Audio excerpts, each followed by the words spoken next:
Rumah Ahmad Saroni habis dijarah. Buat Ahmad Saroni kamu terima. Itu adalah hasil dari kemarahan masyarakat yang lu bilang katanya tolol. Kita lihat juga di situ ada hasil jarahan aneh-aneh ya. Ada Iron Man, ada juga hasil jarah jam tangan Richard Mille, itu kolaborasi dengan McLaren, sekitar harganya sekitar 15 miliar. Itu nggak tahu asli apa palsu, tapi kalau lihat Ahmad Saroni sungkem dulu itu mungkin asli. Dan nggak cuma sampai situ, ini bener ijazahnya Ahmad Saroni. Itu ngapain orang jarah, tapi kita lihat hampir nilai semuanya rata-rata 6. Kelihatan banget sekarang siapa yang tolol, Anda apa rakyat. Ditambah memalukan sekali dia kabur ke Singapura. Itu rumahnya sampai ada yang berenang di situ. Tapi ya sudah. Ih, keren banget loh, responsif banget, udah menjawab keinginan masyarakat. Akhirnya katanya sudah dicopot jabatannya dari Wakil Komisi 3 DPR begitu. Tapi ternyata aku baru tahu kalau misalnya jabatan di DPR itu bisa dicopot pasang. Abis dicopot, dipasang lagi. Dipasang lagi di mana? Jadi anggota Komisi 1 DPR. Ih, lucu banget ya, gemes banget loh. Ternyata jabatan di DPR itu bisa dicopot pasang, guys. Kayak topeng badut. Hati-hati dengan istilah menonaktifkan Sahroni dan Nafa Urba, menonaktifkan Eko Patrio dan Uya Kuya. Di dalam Undang-Undang MD3 tidak ada istilah menonaktifkan anggota DPR. Yang ada memberhentikan anggota DPR, kemudian di PAW. Kalau menonaktifkan artinya bisa saja orang tersebut, anggota DPR tersebut diberi waktu untuk jalan-jalan, belanja ke luar negeri, santai-santai, tetapi masih dibayar oleh negara. Ini kita harus hati-hati dengan istilah yang digunakan oleh ketua umum partai. Lagi-lagi ketua umum partai akan mengakali kita dengan istilah itu. PDI Perjuangan, hari ini kita udah melihat beberapa anggota yang pernah berlaku arogan dan menyakiti masyarakat sudah dinonaktifkan oleh partai masing-masing. Tapi sampai saat ini kita masih menunggu bagaimana dengan jawaban kalian terhadap anggota-anggota kalian yang pernah menghina rakyat. Terutama dan paling utama adalah juara dunia, manusia paling arogan sedunia yang tidak mau disamakan dengan rakyat jelata yang ngasih dia makan. Jadi, kapan kalian akan segera mengambil tindakan tegas? Oh, satu lagi, semoga kalian pernah dengar ya slogan Save the best for the last. Nah, karena kalian ini lumayan terlambat ya dalam memberikan aksi, semoga saat kalian muncul, kualitas yang kalian berikan sebagai respon adalah yang terbaik. Kita bisa belajar dari pos-pos sebelumnya, klarifikasi sebelumnya yang diberikan oleh partai politik, lumayan tidak tegas dalam kata-kata. Dengan kata-kata menonaktifkan, itu nggak terlalu transparan dan nggak jelas apa artinya, menonaktifkan di mana, apa fasilitas-fasilitas yang sudah hilang, sampai kapan dinonaktifkan, ataukah ini sama dengan dipecat, dan lain dan sebagainya. Jadi, kita berharap karena kalian sudah merespon paling lama, semoga kalian datang dengan respon yang sangat tegas. Pecat sebagai anggota parlemen, pecat sebagai anggota parpol, diharamkan untuk pernah masuk lagi ke anggota partai politik. Yang tegas, yang jelas, yang transparan, yang tidak dengan pidato-pidato normatif yang membuat masyarakat bertanya-tanya lagi apa ini artinya dinonaktifkan. Aku yakin Ahmad Saroni malam ini di Singapura nggak bisa tidur. Mantau rumahnya lewat TikTok. Saroni lagi di balkon hotel di Singapura kau. Lagi mandang-mandangin langit, melamun. Gimana nasib rumah awak ini? Atau lagi tiktokan kau gini? Aduh jamku. Aduh itu betapku, itu tempat aku mandi tuh. Aduh mau ijazahku nilainya bocor banyak 6 nilainya. Aku senang kali melihatnya. Aku puas sekali pokoknya. Coba dulu absen siapa hari ini yang mengunjungi rumah Bang Ahmad Saroni dan dapat apa aja. Coba tulis di kolom komen absen dulu kalian. Tapi aku mau tanya dulu sama Bang Saroni. Selama ini jadi anggota Dewan Wakil Rakyat Dapil Tanjung Priuk, selama ini kau berbuat nggak buat tetangga-tetanggamu, buat rakyat Priuk itu? Kok kayaknya tidak ada yang mencegah orang-orang supaya masuk rumahmu, malah ikut-ikutan masuk. Tapi saranku Bang Saroni, malam ini coba meremkan aja dulu matamu, tidurkan aja. Ya jangan nanti kau tiba-tiba ambil kalkulator, kau lihat-lihat, aduh berapa kerugian hari ini ya. Tesla, mobil Tesla, Lexusku, Porscheku, ya kan. Terus tas-tas mewah istriku, aduh. Tambah lagi kutang. Ya, pokoknya sekarang coba tidurkan aja dulu ya, besok pas bangun baru kau pikirkan lagi tuh semua berapa harga itu. Saya warga Tanjung Priok. Sudah lebih dari 10 tahun Ahmad Saroni menjadi DPR. Tapi apa bukti nyata Ahmad Saroni untuk Priok? Tidak ada. Yang lebih menyedihkan, di masa genting ini justru terdengar kabar Anda berada di Singapura. Padahal seharusnya Anda di tengah warga yang Anda wakili. Solidaritas dengan konstituen Anda sendiri. Para ketua RT dan RW yang saya temui menyampaikan bahwa tidak pernah ada bantuan berarti. Bahkan hal sederhana seperti CCTV lingkungan pun tidak pernah terrealisasi. Padahal itu kebutuhan dasar keamanan warga Tanjung Priok. Saya juga meneliti data Ahmad Saroni Center. Nyatanya tidak ada kontribusi yang benar-benar menyentuh Tanjung Priok. Ironis ya, Anda disebut Crazy Rich Tanjung Priok. Tapi kenyataannya warga Priok merasakan Anda pelit, sombong, dan juga jauh dari rakyat. Yang selalu saya ingat setiap menjelang pilkada 2014, 2019, 2024, Anda justru membuat panggung dangdutan berhari-hari, menutup jalan, membuat macet, dan mengundang ibu-ibu pengajian saja. Itu bukan pelayanan, itu pencitraan. Bahkan Anda terkesan rasis, seolah hanya mewakili satu kelompok. Padahal Anda itu adalah wakil rakyat semua agama dan kalangan di Tanjung Priok. Supaya Anda tahu, keluarga saya sudah sejak 1969 tinggal di Tanjung Priok. Opung saya, kakek saya adalah pimpinan gereja HKBP Swasembada dengan lebih dari 5.000 jemaat. Sekaligus beliau juga guru di SMPN 30 selama belasan tahun. Ibu saya membuka kantor pengacara di Jalan Raya Priok. Jalan yang sering Anda lewati dengan mobil mewah Anda. Saya sendiri bukan rakyat biasa yang Anda bilang tolol. Saya Ruth Kirana, Gen Z dengan 3 gelar akademik, sarjana hukum, sarjana sastra Inggris, dan juga master kebijakan publik dari Tsinghua University Beijing, universitas yang terbaik di Asia. Saya meraih itu semua dengan beasiswa penuh dari Kementerian Kominfo. Jadi, sekarang saya tantang Ahmad Saroni sebagai wakil DPR yang mewakili Tanjung Priok. Ayo kita debat terbuka. Di mana? Silakan. Di kantor Kecamatan Tanjung Priok atau di kantor Wali Kota Jakarta Utara. Kapan saja. Ingat, warga Priok bukan rakyat tolol. Justru yang terbukti tolol adalah wakil rakyat yang tidak bekerja untuk kami. Jangan cuma Nafa Urbah, jangan cuma Asya Ungu, Eko Patrio, Uya Kuya minta maaf. Ini ibu-ibu, yang bapak-bapak yang joget-joget ini siapa? Ini juga yang salah satu yang paling pertama muncul. Hei, Ahmad Saroni nih.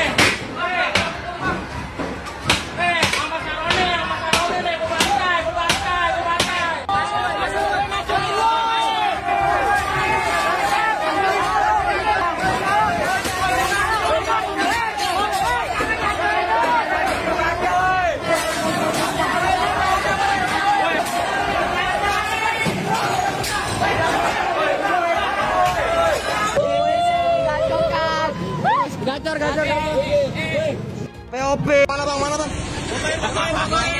Nilai bang, lihat ya nilai.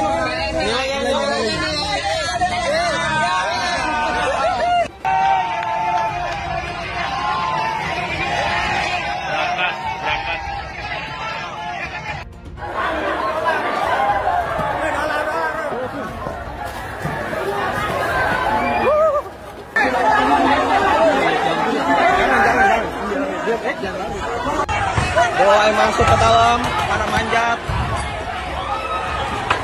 Berbahaya, mulai masuk ke dalam, manjat.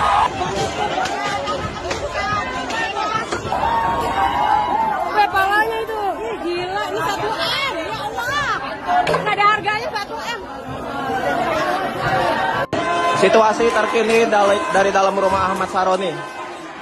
Semuanya sudah habis, hancur, diamuk sama massa.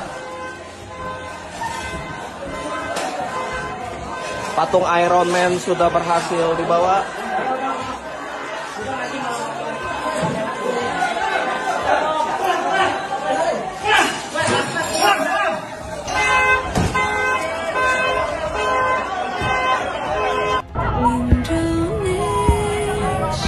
Air mata bersakit.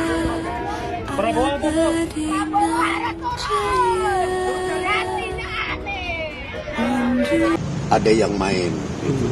Ya, itu dari sana, dari luar. Orang yang dari luar hanya menggerakkan kaki tangan yang ada di dalam. Isinya George Soros, David Rockefeller, Bloomberg. Dugaannya sementara tujuannya? Ya jelas tujuannya kan sama aja, dari dulu juga maunya menjajah, tapi kan caranya lain. Siapa Indro Priyono yang keluar mengatakan ada dalang, sudah ada saya kantongi namanya, kamu dalangnya, kami harus ditangkap Indro Priyono. Kamu berhenti untuk menipu publik dengan manuver politik, dengan seolah-olah kamu satu jenderal senior, mantan intelijen yang hebat, kamu nggak dihitung. Nanti terkuak LSM yang dibiayai oleh negara asing. Nanti terkuak media-media yang sebenarnya pemiliknya adalah orang asing. Perlu saya sebut namanya sekarang? Perlu? Orang bisa mengecek Tempo dapat uang dari mana. Memang ada investasi di saham publik ini dari MDIF, Media Development Investment Foundation. Fund. Dari mana itu? Itu organisasinya George Soros. Oh, oke. Nah, intinya apa? Artinya apa? Dari yang kalaupun kami terima pendanaan MDIF, which is itu kami bukan yang pertama, itu ada Kata Data, ada Suara.com, ada Hukum Online, itu udah duluan mereka dapatkan MDIF. Saya menghimbau semua masyarakat untuk tenang, untuk percaya dengan pemerintah yang saya pimpin. Pemerintah yang saya pimpin akan berbuat yang terbaik untuk rakyat kita. Semua keluhan-keluhan masyarakat akan kami catat dan akan kami tindak lanjuti. Saya juga menghimbau kepada seluruh bangsa Indonesia untuk selalu waspada agar unsur-unsur yang selalu ingin huru-hara, yang ingin kaos, saya sampaikan kepada seluruh rakyat bahwa hal tersebut tidak menguntungkan rakyat, tidak menguntungkan masyarakat, tidak menguntungkan bangsa kita. Bangsa kita sedang berbenah diri, bangsa kita sedang mengumpulkan semua tenaga, semua kekuatan, semua kekayaan untuk kita bangkit, membangun negara yang kuat, negara yang sejahtera, negara yang berhasil mengatasi kemiskinan dan kelaparan. Kita akan menjadi bangsa yang maju, kita akan jadi bangsa yang mandiri, yang berdiri di atas kaki kita sendiri.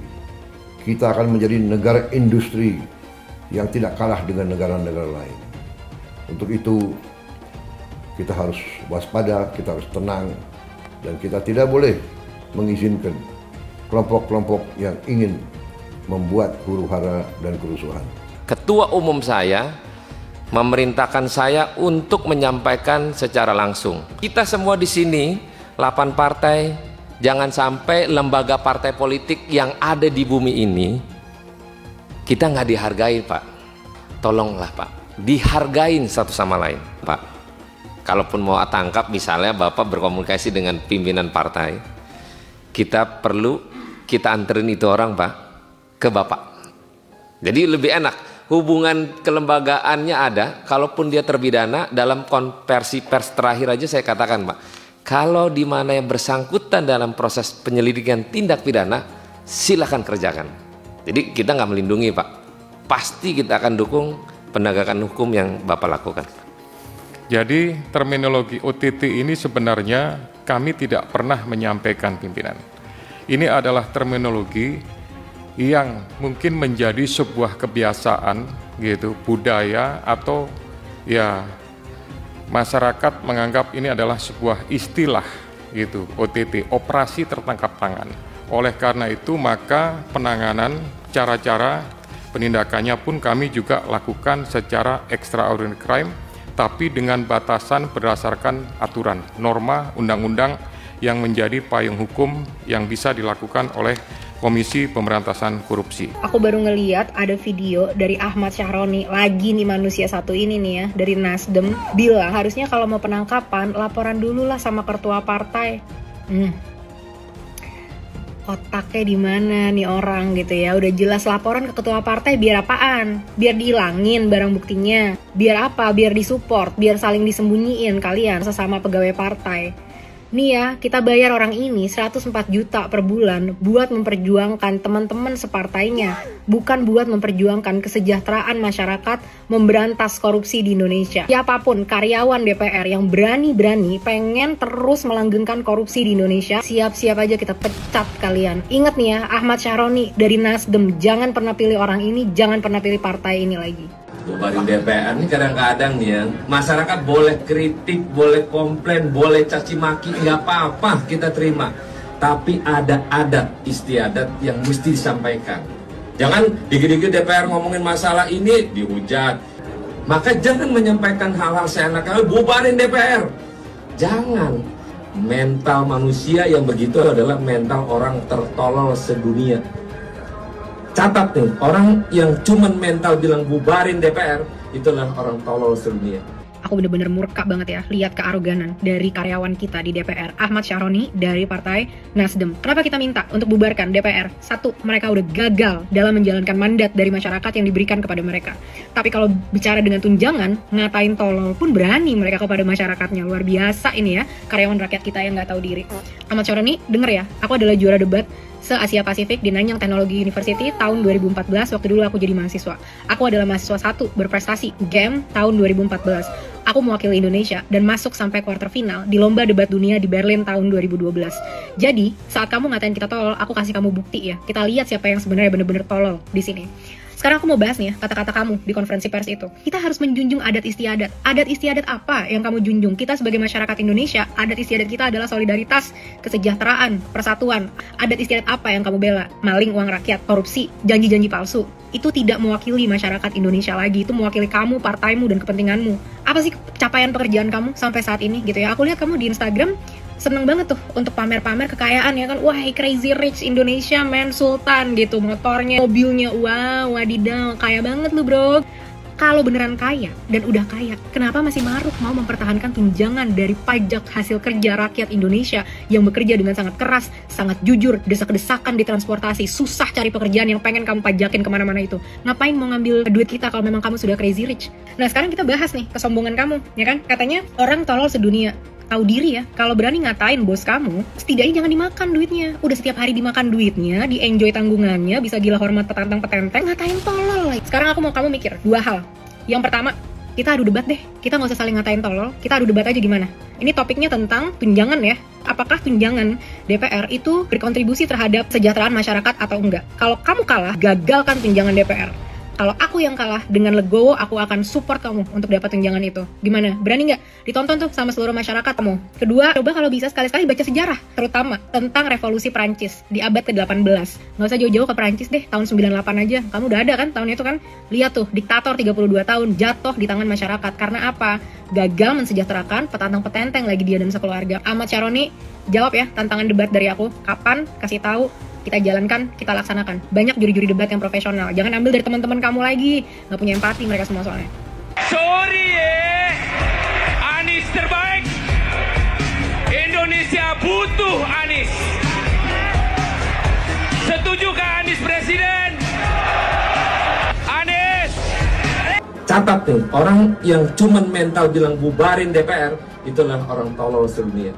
Segelintir orang ada, saya kira mereka entah sadar atau tidak sadar, mereka ya itu sudah jadi antek-antek asing. Nggak apa-apa saya bicara di depan wartawan. Saya katakan mereka sadar atau mereka antek asing. Mereka tidak suka Indonesia bangkit. Mereka tidak suka Indonesia bangkit. Saya katakan mereka tidak suka Indonesia bangkit. Tapi kita yang akan bangkit bersama Indonesia. Kita berada di atas jalan yang benar. Percaya sama saya. Kita berada di atas jalan yang benar. Kita akan menuju kebangkitan bangsa Indonesia karena kita akan kuasai kembali kekayaan bangsa Indonesia untuk rakyat Indonesia. Besok Ustadz Somad tolong datang ke kantor pajak. Saya datang, saya taat pajak. Orang bijak taat pajak. Datang sebagai warga negara Indonesia yang baik. Saya datang. Ada apa Pak Kepala Pajak? Ya Ustadz, sudah kami cek, ternyata pendapatan YouTube 1 bulan 150 juta, Ustadz bayar pajak. Bapak cek kemana duit itu mengalir dari YouTube. Tidak ada seperak pun ke rekening saya. Langsung beli beras, beli minyak, beli kompor, beli kelas, beli semuanya. Justru saya yang minta kepada pegawai-pegawai pajak, bersedekahlah kalian di jalan Allah Subhanahu wa taala. Karena kalian menghitung, mengumpulkan uang. Kalau kalian tidak bisa bersedekah, zalim, aniaya, neraka jahanam tempat kalian. Cuman ngomongnya nggak sekeras itu. Kalau kalian tidak bersedekah, kalian masuk neraka jahanam. Jangan ketika kita difitnah, kita dianiaya, diam. Kalau kita diam jadi fitnah, merajalela, jadi dosa orang. Kita mesti jelaskan. Setelah kita jelaskan, orang tetap fitnah kita, itu kita nggak salah lagi. Makanya saya berani katakan di sini, hei orang miskin, hei orang melarat, tidak usah bayar pajak, karena pemerintah haram mengambil pajak dari orang-orang miskin dan melarat, saudara. Allah mewajibkan zakat hanya kepada orang kaya. Haram ambil pajak dari rakyat, saudara. Haram, apalagi dari rakyat miskin yang melarat, yang nyari kerja susah, yang makan susah. Haram kau ambil pajak dari mereka. Lalu Prabowo lengserkan dia, setuju gak? Setuju gak? Dukung tidak? Takbir! Kita akan seret mereka semua untuk dijebloskan ke dalam penjara. Takbir! Setuju tidak? Setuju tidak? Enggak berkelahi aja, kita adu biar dia berkelahi. Tidak ada cerita Ahok dengan Anies. Ketika saya kalah, saya langsung kasih Anies penghargaan, ucapan segala macam. Tapi yang tidak bisa saya terima, ketika Anda menang, Anda pidato memecah belah bangsa. Bahwa Jakarta udah kembali ke pangkuan pribumi yang dijajah selama ini. Itu teksnya di mana-mana. Itu sangat memecah belah bangsa. Saya ini asli Indonesia, saya undang-undang loh. Apa karena saya namanya Ahok? Itu yang tidak betul seorang Anies lakukan. Bagi saya Anies sangat tidak negarawan. Anda udah menang, yes okay gitu loh. Saya juga tidak bawa ke MA, nggak bawa ke MK. Waktu Anda ulang tahun DKI saya juga datang. Tapi kenapa Anda mesti pidato seperti itu? Sementara yang saya pilih si Anies ini penakut lagi, nggak berani. Ya, udah menang dapat 40 juta, bukannya lawan malah ngasih selamat. Nah itu mesti lebih bagus Ganjar itu. Anies nggak suka nggak apa-apa, karena saya bicara yang benar aja. Bapak Politik Identitas Indonesia Anies Baswedan, Bapak Intoleransi Indonesia Anies Baswedan. Jangan lupakan, jangan terlena, jangan sampai dia pecahkan kita dengan dagangan ayat dan mayatnya. Air itu turun dari langit, turunnya ke atap rumah, langsung sumur bor, bukan ke sungai dan ke laut. Syukuri kenapa kalah, kenapa ditahan. Saya bersyukur atas itu semua. Saya coba bayangkan ya, kalau seandainya waktu itu kita menang, gitu ya, hari ini belum tentu kita bisa nikmati seperti ini. Kita bersyukur 5 tahun Tuhan izinkan kasih ke orang yang pintar ngomong untuk kerja. Coba kalau kita bayangkan gitu ya, kalau kemarin saya masih jadi gubernur, ini saya udah turun ini. Tapi yang pintar ngomong itu dikira orang hebat kan? Ini lebih berbahaya tahun 2024, langsung ketahuan karakternya. Langsung ketahuan itu. Di saya juga ada kutipan Pak di kamar saya Pak. Tulisannya, Jakarta telah mengambil keputusan yang fatal. Dan ini aneh, betul-betul aneh. Ini bukan kampanye, tapi saya sampaikan di sini. Di satu sisi menyiapkan jalur-jalur air untuk dikirim ke laut, di sisi lain di lautnya dipasang dengan pulau reklamasi. Tinggal tunggu waktu jadi rob, air balik. Dan ini melawan sunatullah. Kenapa? Air itu turun dari langit ke bumi, bukan ke laut. Harusnya dimasukkan ke dalam bumi, masukkan tanah. Di seluruh dunia air jatuh itu dimasukkan ke tanah. Bukan dialirkan pakai gorong-gorong raksasa ke laut. Jakarta telah mengambil keputusan yang fatal. Bukan banjir, itu memang parkir air. bukan banjir, itu memang parkir air. Penjajahan di depan mata itu di Jakarta. Di tempat lain penjajahan mungkin terasa jauh, tapi di Jakarta, bagi orang Jakarta, yang namanya kolonialisme itu di depan mata, dirasakan sehari-hari. Dulu kita semua pribumi ditindas dan dikalahkan. Kini telah merdeka, kini saatnya kita menjadi tuan rumah di negeri sendiri. Halo sahabat investor, kembali lagi dengan saya John Seal. Di video kali ini kita akan membahas 4 hal yang perlu kita perhatikan dalam trading, baik itu forex, saham, indeks, komoditi, dan lainnya. Masuk ke yang pertama, yaitu karakteristik dan trend suatu instrumen. Pertanyaannya, buat apa kita perlu tahu karakteristik dari suatu instrumen? Biar kita bisa mengidentifikasi tren dalam makroekonomi atau situasi global. Contohnya kalau kalian ingat, tahun 2021 saham-saham teknologi naik kencang banget, terutama saham-saham di Amerika.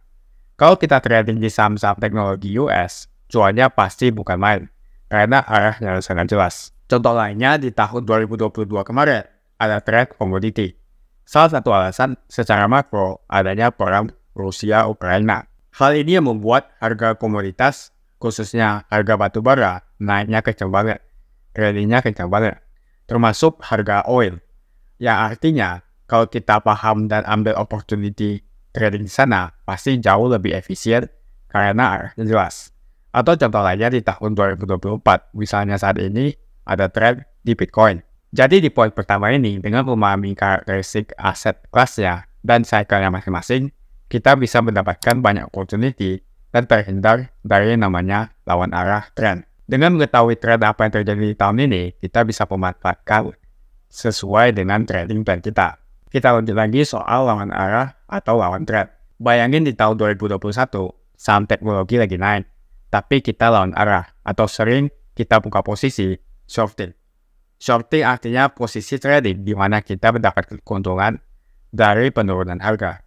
Trading seperti ini pasti jauh lebih susah karena market sedang uptrend. Jadi mengetahui tren sangat penting untuk membantu kita dalam melakukan trading. Setelah kita mengetahui tren apa di tahun ini, maka kita pilih instrumen atau aset yang kita ingin tradingkan sesuai dengan trennya. Jadi penting sekali untuk kita bisa mengerti karakteristik dan cycle setiap market, agar kita bisa mengidentifikasi trennya. Lalu kita masuk ke poin yang kedua, yaitu ketahui sesi perdagangan dan korelasinya. Jadi untuk trading di forex, indeks, dan juga komoditas, marketnya ini dibuka dari Senin hingga Jumat selama 24 jam. Sedangkan untuk kripto sendiri, market dibuka 24 jam selama 7 hari.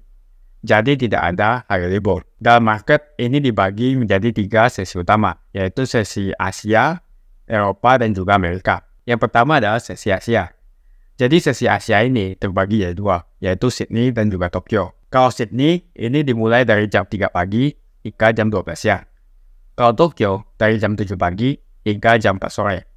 Lalu yang kedua, yaitu sesi London atau Eropa. Dimulai dari jam 15 atau jam 3 sore hingga jam 11 malam. Yang terakhir adalah sesi Amerika atau sesi New York, yaitu dimulai jam 8 malam, yaitu saat market US dibuka sampai jam 5 pagi. Terus bedanya apa? Setiap sesi ini memiliki korelasi masing-masing untuk setiap instrumen. Misalnya di sesi Amerika dan New York, karena kalau kita bicara soal indeks saham Amerika, ini ada korelasinya dengan sentimen market kripto dan cenderung volatilitasnya tinggi. Harga dolar atau USD juga mempengaruhi terhadap komoditas seperti emas, silver, bahkan sampai cryptocurrency. Oleh karena itu, kita bisa menganalisa indeks saham Amerika, baik dari sisi teknikal, makro, news, dan juga sentimen yang terjadi terhadap dolar. Dengan kita mengetahui arah pergerakan dolar kemana, tentu akan memperkuat analisa kita terhadap aset lainnya yang ingin kita tradingkan. Poin yang ketiga yaitu ketahui strategi dan sizing ketika kita trading. Jadi untuk gaya trading masing-masing orang itu kan beda tentunya. Ada yang suka swing trading atau positioning trading untuk hold jangka panjang. Ada juga yang suka day trading atau juga scalping untuk periode yang singkat.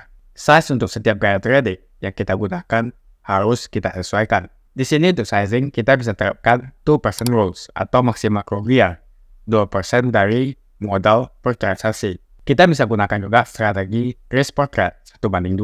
Artinya kita mendapatkan $200 ketika kita meresikokan $100. Teman-teman bisa melihat pembahasan detail tentang risk portrait di video lain tentang manajemen resiko dalam trading. Poin keempat ini adalah mengenai news atau berita yang beredar. News bisa berdampak terhadap market. Berita bisa membuat market bergerak secara liar dan volatil. Bisa saja ada sentimen bagus untuk market, tapi pas beritanya keluar, malah marketnya turun terlebih dahulu. Sesaat kemudian, baru harganya terbang naik. Ini sangat mungkin dan sudah sering terjadi. Oleh karena itu, usahakan kita hindari trading saat news atau saat berita dirilis, karena akan sangat volatil. Dan kita tidak bisa prediksi harga dalam jangka pendek, naik atau turun. Karena kalau kalian tidak terbiasa atau tidak mengerti dengan apa yang diberitakan, alhasil jadi tebak-tebakan. Dan ini yang dinamakan dengan spekulitas. Memang saat adanya news atau pemberitaan, marketnya bergerak kencang, ke atas atau ke bawah, dan menciptakan potensi cuan yang besar juga. Tapi ingat resikonya juga besar juga. Jadi intinya, hindari trading saat news atau adanya pemberitaan. Apalagi kalau kalian belum disiplin tentang pengaturan money management. Jika ada pertanyaan, teman-teman bisa hubungi WhatsApp yang ada di kolom deskripsi untuk bantuan daftar trading dan bimbingan trading. Terima kasih banyak sudah nonton video ini sampai habis. Seperti biasa, kalau kamu suka dengan video ini, ayo like dan subscribe. Dan saya akan jumpa teman-teman di video berikutnya.